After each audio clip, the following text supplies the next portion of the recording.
Welcome back at TJ McLaughlin Field. The Waterloo Columbus Sailors playing host to Alburnett.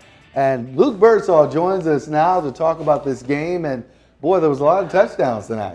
It was a lot of touchdowns.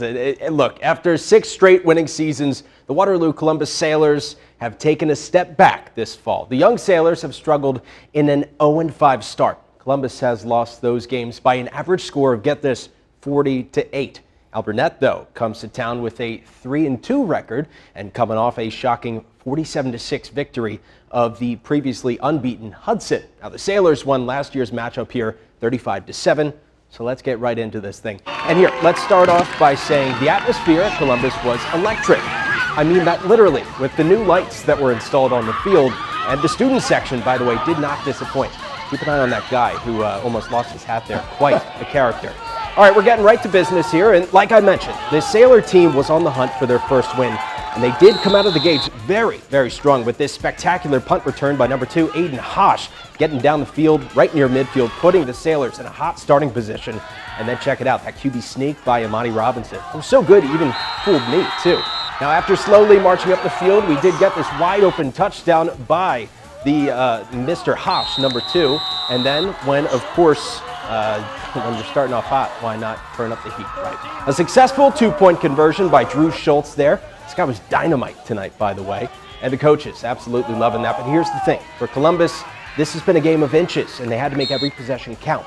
Now look at the determination here.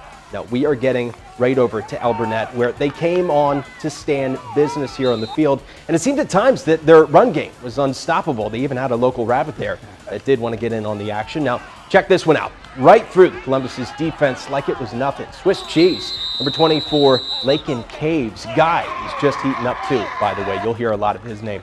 Now, I did talk to Coach Robinson before the game, and he told me that the one thing that has been holding the Sailor team back was the little mistakes that end up costing a lot. Here's a prime example.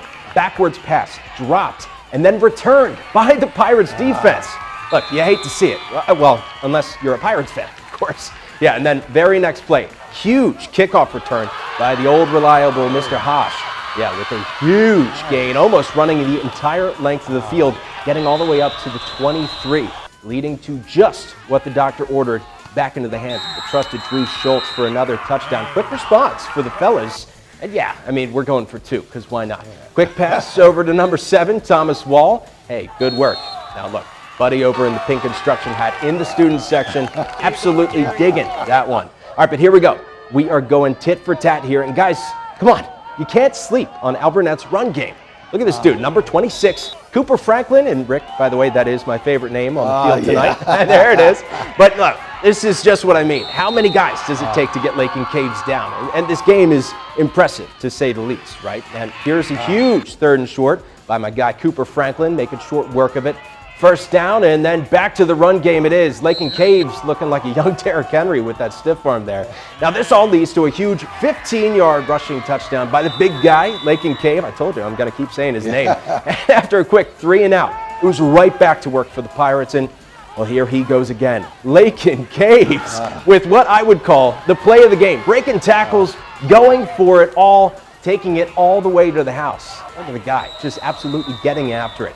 It brings us to a score there of 16-27. This is only the second quarter, by the way. All right, pay close attention. This is going to happen real quick. Alburnett kicks it off, but during the tackle there, out of nowhere, Tucker Klima lines up with the ball, takes it in for yet another score. This is where it started to get kind of ugly for the Sailors.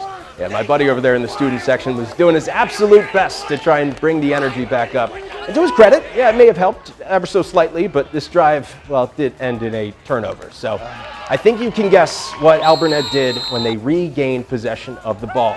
Number 1, Brady Merrick with an absolutely incredible catch, taking it all the way down the field for a touchdown. Super, super fun matchup, but, well, here's the final score.